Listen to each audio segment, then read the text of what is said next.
Bonjour à tous, vous êtes bien sur Public Sénat, c'est le club des municipales, notre rendez-vous orienté vers le mois de mars prochain, pour ce rendez-vous électoral du mois de mars prochain.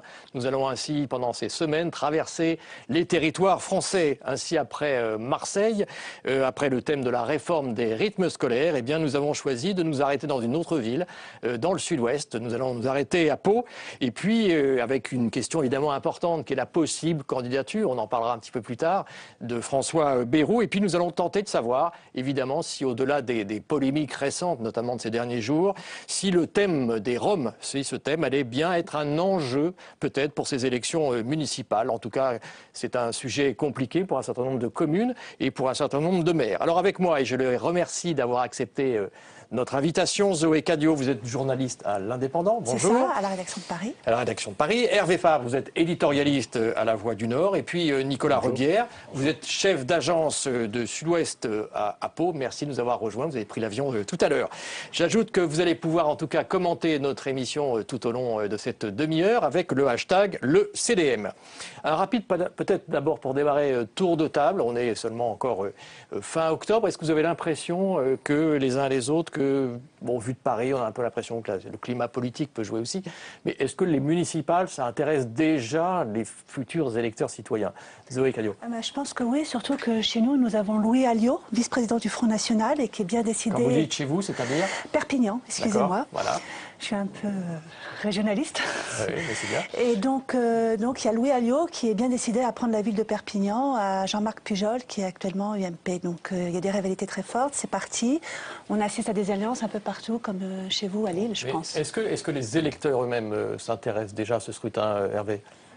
Je pense qu'on n'est pas encore évidemment en plein dans la campagne. Et chez nous, enfin dans la région Nord-Pas-de-Calais, il y a effectivement les préoccupations économiques, les plans sociaux, comme en Bretagne. Donc il y a vraiment une forte inquiétude là-dessus. Mais il y a évidemment des endroits emblématiques comme Hénin-Beaumont où quand même le Front National a de bonnes chances. Et puis il y a évidemment Martine Aubry qui se représente, ce qui va se passer à Lille. On va en reparler bien sûr. Nicolas Rebière, bon, alors on va parler évidemment de cette ville de Pau, mais un petit peu plus largement dans la région que couvre votre journal. Je ne crois pas que les gens soient vraiment encore dans la campagne. Les politiques y sont, ils font leurs alliances, effectivement, leur cuisine. Mais pour l'instant, je n'ai pas franchement l'impression d'un engouement de la part de l'électeur. On est encore... Oui, Hervé. On s'efforce quand même de donner justement à ces lecteurs l'appétit pour ces élections municipales. Et enfin, pour ce qui nous concerne, on est en train de publier commune par commune le bilan des maires, et il y en a quand même plus de 1500 dans la région. On va suivre ça avec vous. Merci.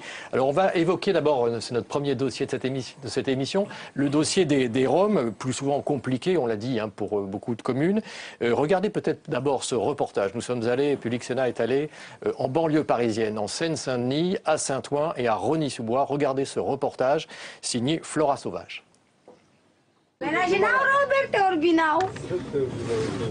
5 à 600 Roms, dont 200 enfants environ, vivent dans ce bidonville de Saint-Ouen. À l'abri des regards, les baraques s'entassent, installées sur un terrain appartenant à Réseau Ferré de France. Les habitants de ce campement de fortune espèrent rester en France, malgré une expulsion qui semble inéluctable. Il n'y a pas de travail en Roumanie, moi ici, viens ici que c'est travailler. Et ils préfèrent rester en France parce qu'en Roumanie, il n'y a vraiment rien à faire et tant que ça ne s'améliorera pas en Roumanie, ils préfèrent rester en France, quoi. Contrairement aux gens du voyage, les Roms sont pour la plupart sédentaires. Ils viennent de Roumanie et de Bulgarie à la recherche d'un travail. On a 20 000 Roms en France, le chiffre n'a pas bougé depuis plus de 10 ans. Alors on nous fait toujours, on nous fait montrer le spectre de l'appel d'air, qu'on va avoir tous les Roms qui vont arriver, mais bon, le chiffre n'a pas bougé depuis 10 ans. Face à ce campement illégal, la maire de Saint-Ouen se sent bien seule. À ses yeux, il faudrait mettre en place une politique globale afin de régler la question des Roms. On ne peut pas faire porter à la population de Saint-Ouen, qui a déjà de nombreuses difficultés, en plus par rapport à d'autres communes, des problèmes d'insécurité, des problèmes de précarité sociale, en rajouter avec une population qui, elle, est extrêmement précaire. Depuis 5 ans, la ville de Saint-Ouen a mis en place un village d'insertion pour 20 familles roms. Les enfants ont été scolarisés et les adultes ont reçu des cours de français comme Gargarine. Je vis ici avec ma femme. Ça est la situation, merci à Dieu pour ça. Faute de moyens, 7 familles n'ont pas achevé leur parcours d'insertion.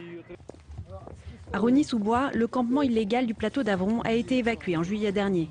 Une centaine de Roms s'étaient installés sur cette ancienne carrière de gypse. Celui-là était particulier parce qu'une fois qu'ils étaient à l'intérieur, personne ne les voyait. Et donc, les habitants, ils se sont aperçus lorsqu'il y a eu une augmentation énorme de cambriolage. Depuis, la police municipale fait une patrouille quotidienne pour vérifier que d'autres Roms ne s'installent pas de manière illégale. En cas de problème, on fait le nécessaire, donc on fait une main courante tous les jours qui permet d'engager une procédure d'expulsion dans les 24 heures. Depuis l'évacuation du camp, 15 tonnes de déchets ont été ramassés, un coût non négligeable pour la commune. Le total, avec le démantèlement du camp, c'est entre 200 et 300 000 euros. À l'approche des élections municipales, les campements de Roms deviennent un véritable casse-tête pour certains maires. Et partout, le constat est le même, la solution doit être trouvée au niveau européen. Voilà, illustration en tout cas de ce thème en banlieue parisienne. Alors maintenant, chez vous, Hervé Fabre, on va commencer avec vous. Dans le nord de la France, alors je rappelle d'abord pour nos téléspectateurs, c'est entre 15 et 20 000 Roms, enfin le sujet, donc hors toute polémique. Alors dans votre territoire, est-ce que c'est un sujet? Est-ce que ça suscite un certain nombre de réactions? Est-ce qu'il y a une volonté d'intégration ou plutôt de démantèlement? Comment ça se passe? C'est incontestablement un sujet, je ne dirais pas le sujet des prochaines municipales, mais enfin, c'est un sujet qui préoccupe tout le monde. Ça peut être un sujet. Oui, ça pèsera, je pense, en tout cas sur la métropole, puisque le problème se concentre sur Lille et ses environs. Ouais. S'il y a effectivement 20 000 Roms en France, qui est un chiffre quand même un peu difficilement vérifiable, mais on sait qu'il y en aurait à peu près 3 000 sur le territoire de la métropole de Lille, ce qui est quand même assez énorme. Et donc il y a une préoccupation commune aux maires que ce soit les maires de gauche comme les maires de droite, avec des dérapages dans l'expression, y compris d'ailleurs chez des maires de gauche comme chez des maires de droite. Donc voilà, les maires ont ce très difficile problème à résoudre. Il y a des approches différentes suivant les uns ou les autres. Est-ce que... Alors, si je parle de Martine Aubry, il y a eu deux périodes. Il y a eu la période sous le précédent quinquennat où, à la suite du discours de Grenoble, Martine Aubry a considéré qu'il fallait protéger, entre guillemets, les populations roms et elle a demandé un moratoire des expulsions. Donc, effectivement, les camps sur place ont eu tendance à croître. Et aujourd'hui, avec l'approche des élections municipales, je pense qu'il y a eu sur l'île, en tout cas sur l'île Sud, une opération d'évacuation de grande ampleur, puisque le camp avait atteint 1000 résidents quand même. Alors, Zoé Cadio, est-ce que ça c'est un sujet chez vous? Alors non, c'est pas vraiment. Moi je dirais plutôt que c'est un non-sujet, parce que chez nous, les Roms, il n'y en a pas vraiment. Il y a peut-être eu quelques problèmes cet été à Narbonne, mais nous, on est plus confrontés à la question des gitans qui sont installés depuis le Moyen-Âge. Il y a une forte communauté qui s'est intégrée et qui... Ça pose problème ou est-ce que Ça peut poser problème. C'est quel genre de problème? Problème de voisinage? Problème de voisinage. On évoque souvent, quand il y a des petits larcins, on dit toujours ça vient de la cité Bélus. Il y a quand même un focus. Mais ce que j'aimerais rappeler aussi, c'est que la question des Tziganes, la question des Roms, c'est quelque chose qui n'est pas nouveau. Parce que quand on reprend la littérature avec Flaubert, en 1867, déjà, il y avait une correspondance avec George Sand où il dénonçait justement nos comportements des bons citoyens vis-à-vis de ces minorités. Donc, selon vous, dans votre région, ce thème-là ne sera pas, d'après ce que vous pouvez ressentir aujourd'hui? Parce que tous les thèmes nationaux rejaillissent d'un moment ou à un autre, et qu'il y a le Front National, et qu'il entretient un peu tout ça, d'une certaine manière. C'est justement le discours que tient aujourd'hui Martine Aubry, c'est de dire, quand même, c'est pas normal que ce problème se concentre entre la région parisienne, Lyon et Lille. Donc qui concentre 90% apparemment de la présence des Roms en France. Nicolas Robière, dans le sud-ouest, on n'a pas l'impression qu'on parle beaucoup de ce sujet. Non, j'ai regardé nos archives. La dernière fois qu'on avait parlé d'un campement Rom sur Pau, c'était il y a 2 ans, et c'était plus des gens, des voisins, qui se mobilisaient pour les aider parce qu'ils étaient... Oui, c'est ça qu'il faut dire aussi. C'est qu'il y a, quand je disais tout à l'heure qu'il y a des approches différentes, il y a aussi des volontés d'un certain nombre de maires de faire beaucoup pour intégrer la scolarisation, aide à l'emploi pour les enfants, par exemple. C'était des gens qui venaient aider ces gens installés dans des conditions vraiment précaires. La mairie a réussi à les reloger le temps de leur visa, parce qu'en fait, ils fonctionnent comme ça, tous les 3 mois. Et en fait, dans le sud-ouest en général, surtout dans le sud-Aquitaine, c'est un peu la même problématique que dans le sud, en Languedoc-Roussillon. C'est-à-dire plus les gens du voyage sédentarisés, qui sont du coin, qui sont là depuis des générations et des générations, mais qui, l'été, partent en caravane et parcourent la région. Et on accueille des caravanes, 120 caravanes qui arrivent sur le stade. Ça embête les maires. Mais comme c'est l'été que ça vient, c'est toujours des poussées de fièvre estivale qu'on oublie très vite à l'automne. C'est en tout cas le sentiment que j'ai. C'est pas le même problème, parce que les caravanes, les gens du voyage, effectivement, se posent des problèmes quand ils s'installent sur des terrains de sport ou autre. Mais là, on parle de bidonvilles. On ne parle pas de caravanes spacieuses et confortables. Ce sont des bidonvilles qui poussent autour des villes, avec des gens qui vivent donc dans des conditions absolument lamentables. Donc les gens ont une double réaction. Ils ne supportent pas de voir ces populations vivre dans cette misère, avec beaucoup d'enfants.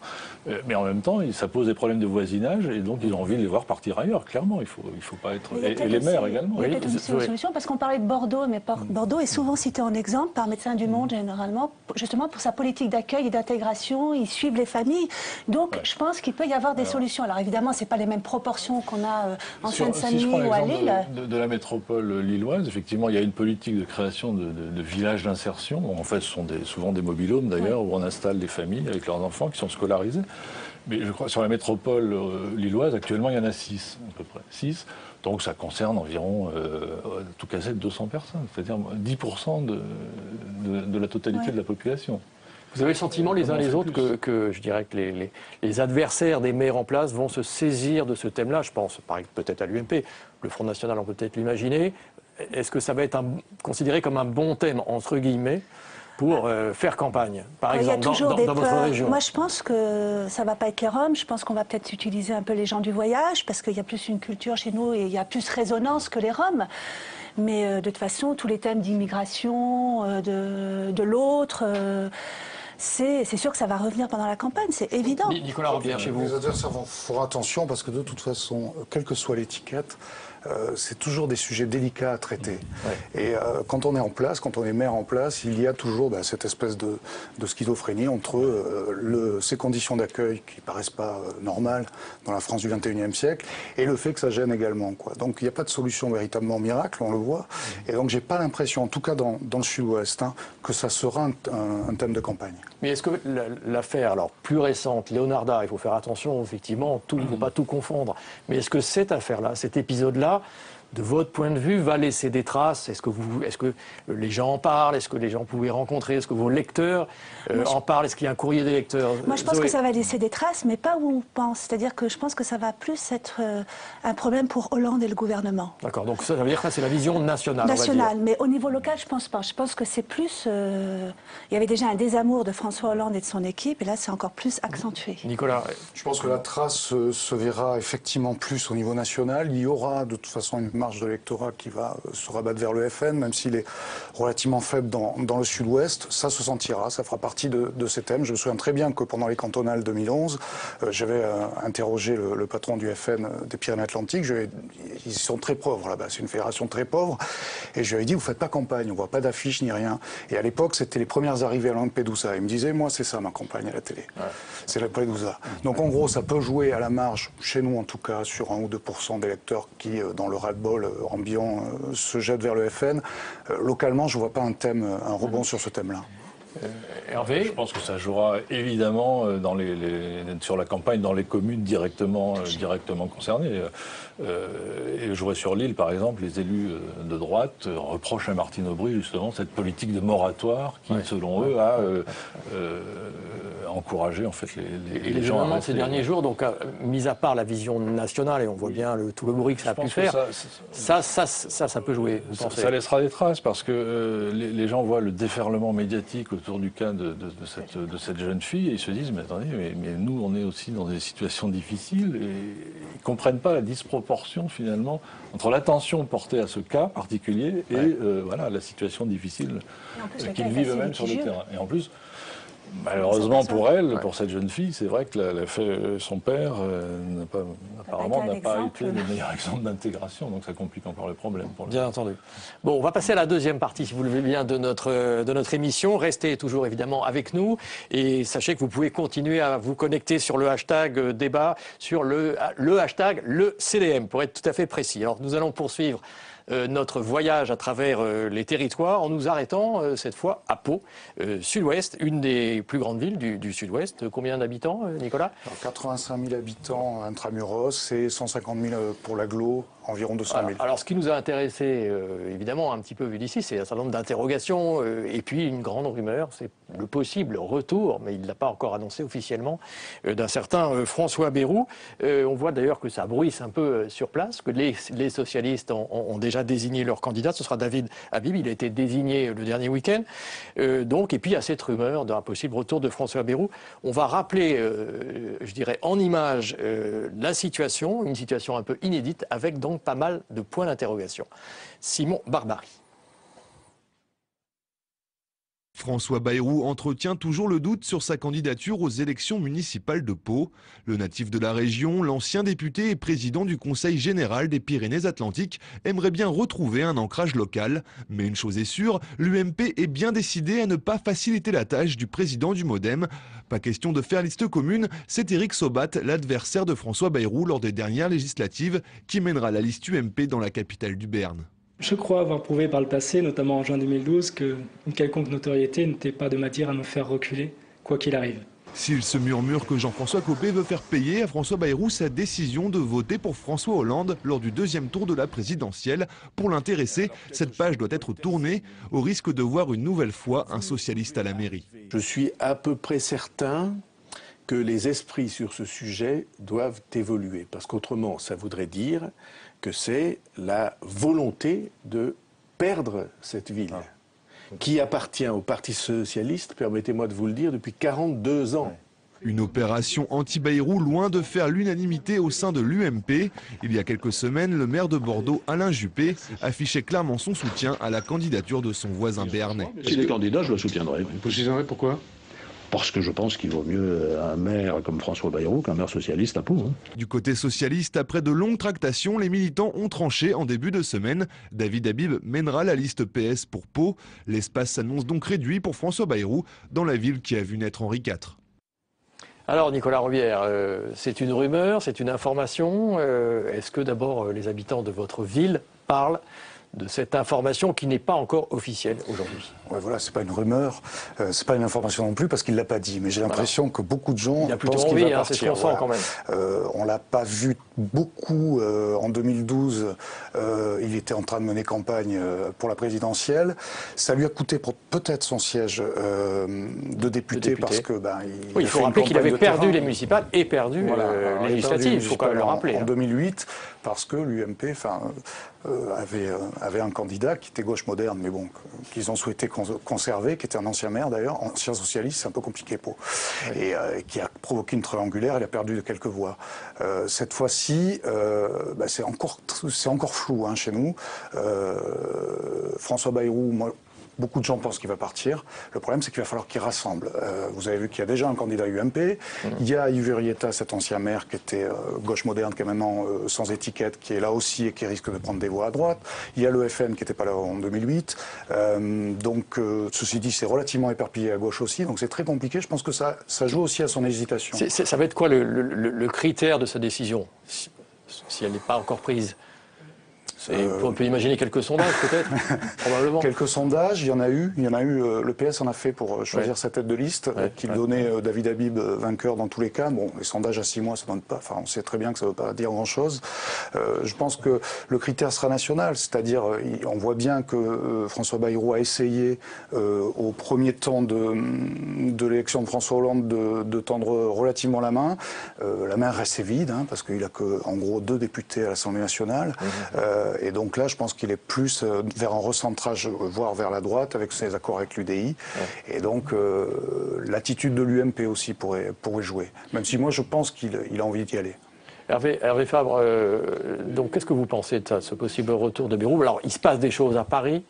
Mais parce que si on parle de l'UMP, il est clair que Jean-François Copé n'est pas dans l'état d'esprit de faire la courte échelle. Voilà, donc il y a un candidat UMP, Éric Sobat, qui est désigné. Voilà, il nous a dit il n'y a pas très longtemps, mais il n'est pas question de faire des accords avec quelqu'un qui a appelé à voter François Hollande en 2012. Et ça, je pense qu'il reste sur cette position. C'est pas murmuré, quoi. C'est affiché, affirmé. Hein. Alors après, effectivement, du côté des centristes, on dit ouais, mais Copé dit ça, mais il faudra bien qu'il tienne compte aussi des réalités locales. Il aura aussi besoin d'alliés, donc tout ça peut...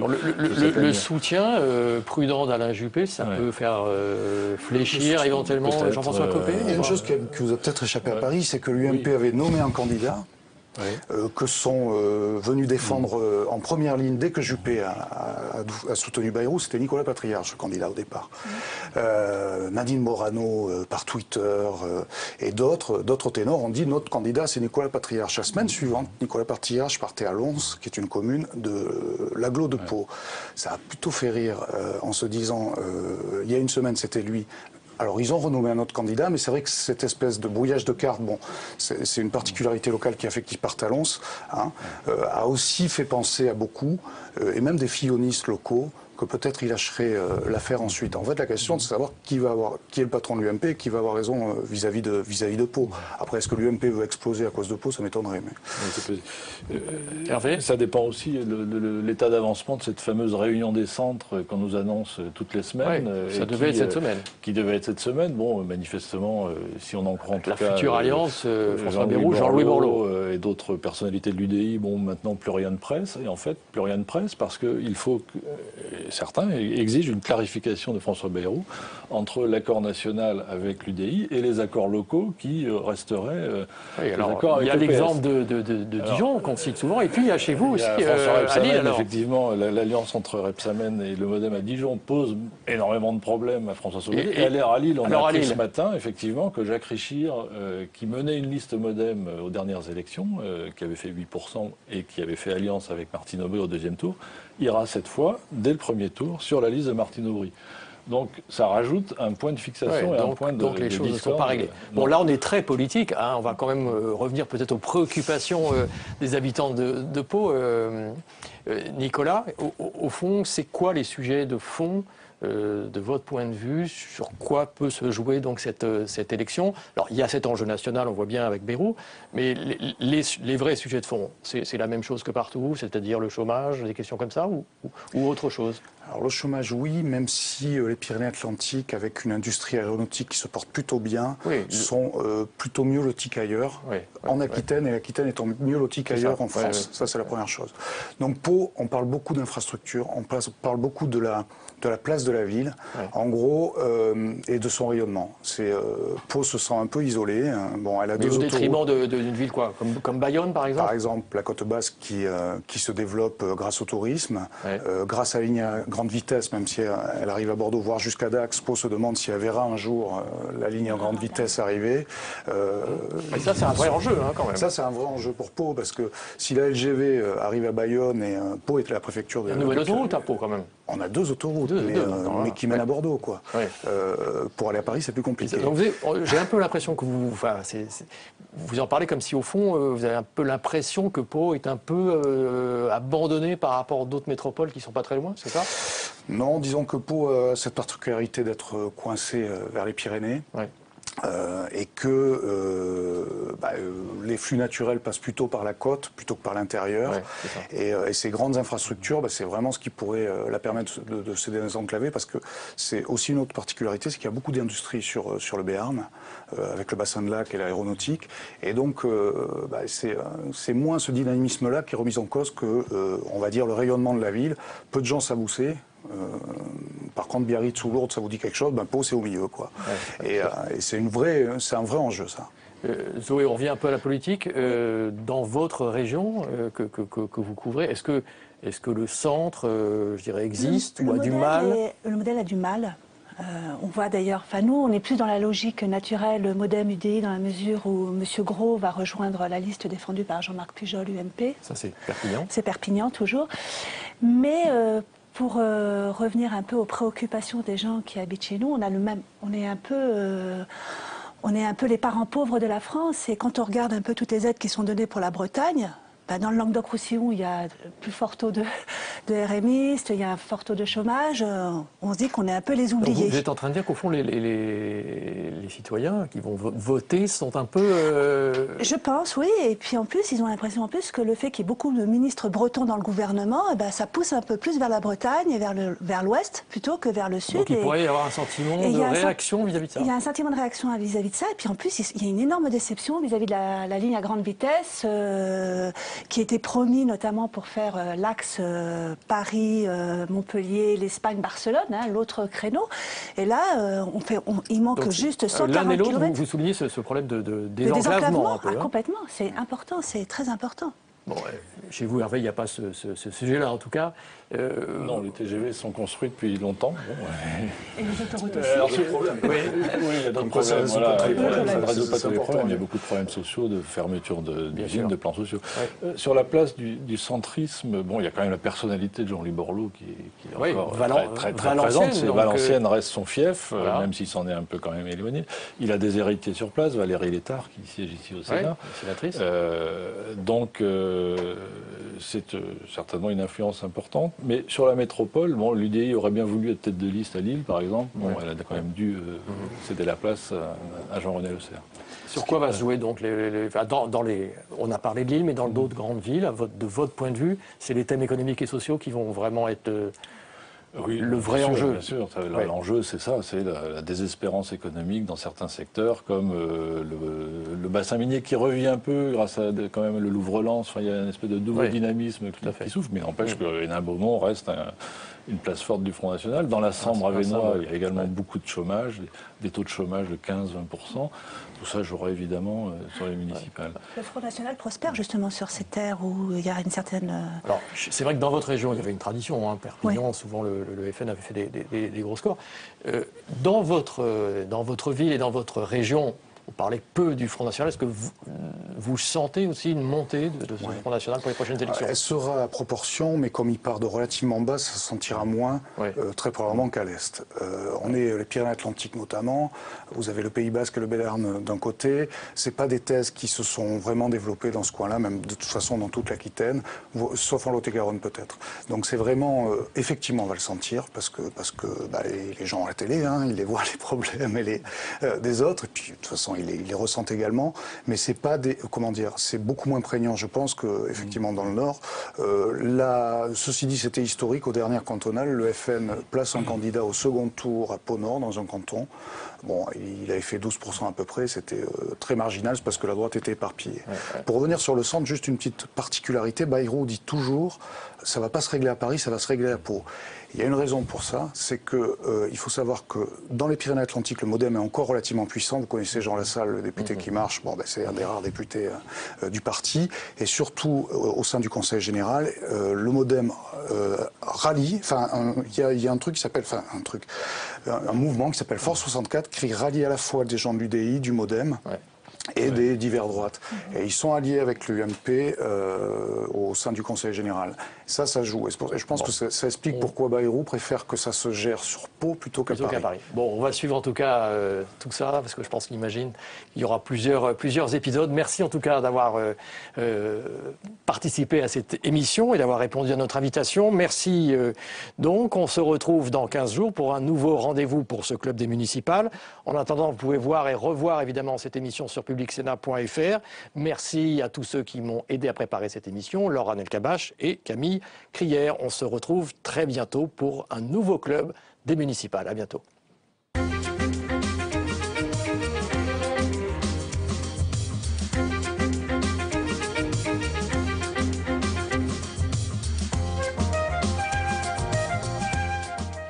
C'est un lieu